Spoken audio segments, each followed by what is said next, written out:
Почитувани учесници во Народно-ослободителната војна, почитувани партизани, почитувани херои, драги сограѓани, сакам на сите да ви го честитам нашиот голем празник Илинден. Како што вели слоганот за празникот оваа година, сите сме деца на Илинден. На овој ден се подсетуваме дека слободата и државноста се освојуваат и обстојуваат преку сеќавањата што се пренесуваат од една генерација на друга.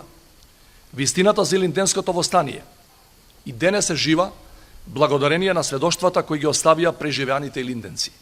Раскажувајќи за битките и слободната територија, за краткотрајната но славна Крушевска република, тие на сите нас ни го пренесоа идеалот за создавање на слободна македонска држава. Кога илинденската генерација зборуваше, вашата генерација со почит и внимание слушаше и се инспирираше за следните битки. И денес на Илинден јас не сакам да зборувам, а вие само да слушате.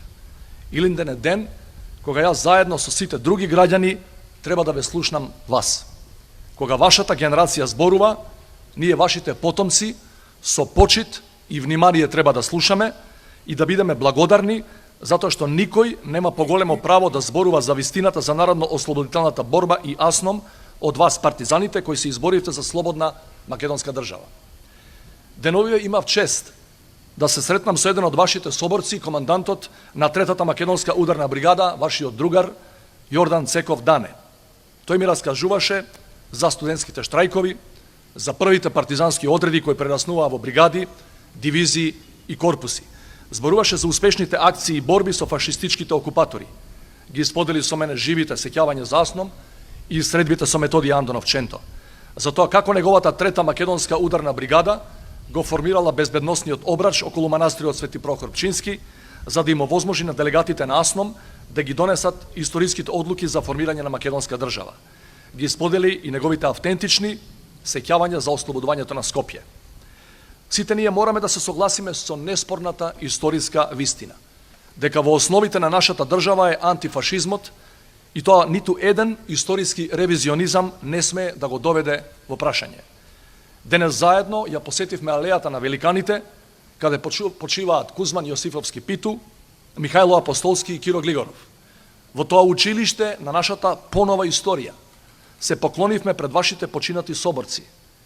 Епитафот, испишан на споменикот на паднатите борци, најдобро ја објаснува целта на нивните животи и смислата на нивната жртва. Таму пишува дека умреа на нозе, за да не клечат живи, а живи се, бидејќи мртов е зборот робје. Во време кога сме преокупирани со дневно политички прашања, ова се освестувачки зборови што сведочат за димензиите на огромната жртва која ја овозможи денешната независност и слобода. Затоа сведочат и овие знамиња на сите македонски ударни бригади, на вашите бригади, поставени зад мене, подигнати до знамето на Република Северна Македонија. Вие, партизаните, имавте храброст да го продолжите делото на илинденците и да ни оставите независна држава. Затоа кога зборувате треба внимателно да слушаме и да учиме од вас. Затоа што ослободувањето е само од првиот чекор. Слободата се добива, но за неа мораме да се бориме постојано. Почитувани сограѓани, карактерот на еден народ се вреднува според предизвиците со кои тој народ има храброст да се соочи. За време на Втората светска војна, граѓаните на Македонија имаа храброст да се соочат со најголемото зло на 20. век, фашизмот и нацизмот, и да ја ослободат својата татковина. Најголемиот предизвик за нас денес е граѓанското помирување. Патот до помирување води преку правдата втемелена врз вистина, а за вистинска правда е потребно владење на правото. Тоа мора да биде нашата темелна вредност, со која не сме да се прави компромис. Само граѓанско помирување, втемелено врз правда и одговорност, ќе ни ја врати меѓусебната доверба и ќе ни овозможи да изградиме праведно и напредно европско општество, во кое секој човек ќе се чувствува еднакво вреден. Нема друга алтернатива. Државата е наша заедничка одговорност. Независно дали сме македонци, албанци, турци, срби, власи, роми, бошњаци, независно дали сме христијани, муслимани, протестанти, евреи или атеисти, сите заедно да се грижиме за оваа држава како највредното нешто што го имаме.